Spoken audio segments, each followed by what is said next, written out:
Hello there, everybody. This is Montgomery Collections, and today I wanted to make a second video on my grandfather's World War II helmet.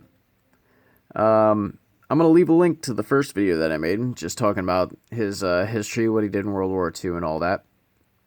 But if you've already seen that, then you know that this is the M1 helmet that saved his life shortly after D-Day on in World War II. He was clearing hedgerows in France and jumped over one, and he got shot in the head, and the bullet just barely grazed the top of his head, and he had a huge scar on his head for the rest of his life.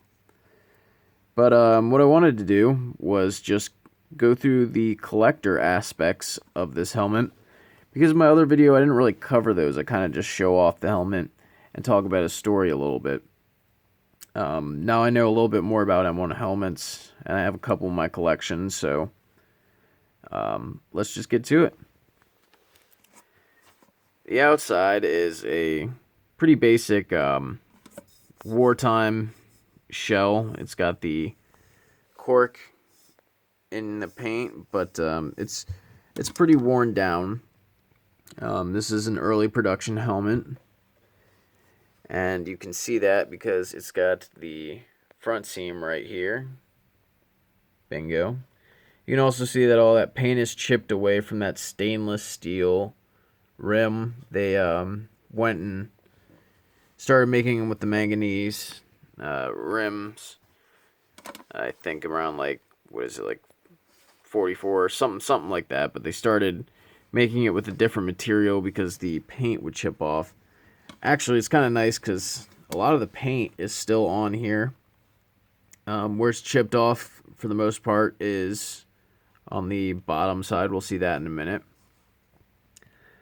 Well, here's the obvious part. There is the front, the entry wound, and there is the exit wound right there. It's got the, obviously, it's got a khaki chin strap on it. It's a really old and rusty buckle there. Anyways, let's go ahead and take a look at the inside of the shell. We're going to go ahead and just remove the liner.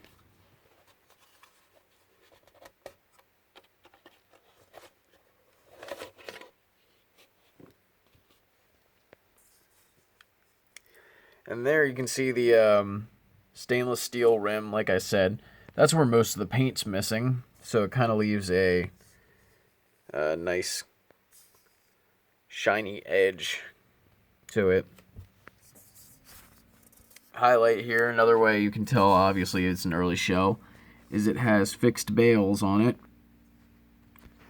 The other N1 helmets that I have in my collection have the swivel bales, and they did that later on because these would obviously break off fairly easily. But a warning: a lot of M1 helmets out there are subject to these being forged. A lot of people will kind of just weld these on and say, "Oh yeah, it's a fixed bale helmet." So just a fair warning. Look out for that because I've heard about that before. The heat stamp on the inside, don't know if we're really going to be able to get it. You can just barely see it. Sorry about the low light. But it's right there. It's in that rust. You can kind of see it right there on the tip of my thumb. It says 615A, I believe. It definitely says 615 on there. Some McCord helmet. Probably dated somewhere around like, what's it, like October, somewhere between September and November 43, I think it is.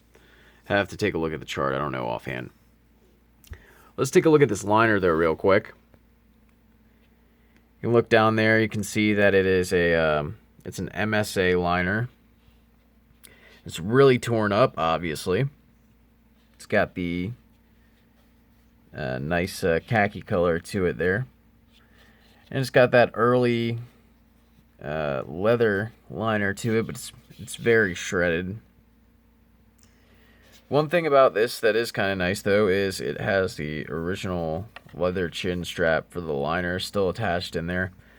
A lot of the liners, when you find these liners, they're definitely not going to have the chin strap in there. And then on the outside, just a basic brown color.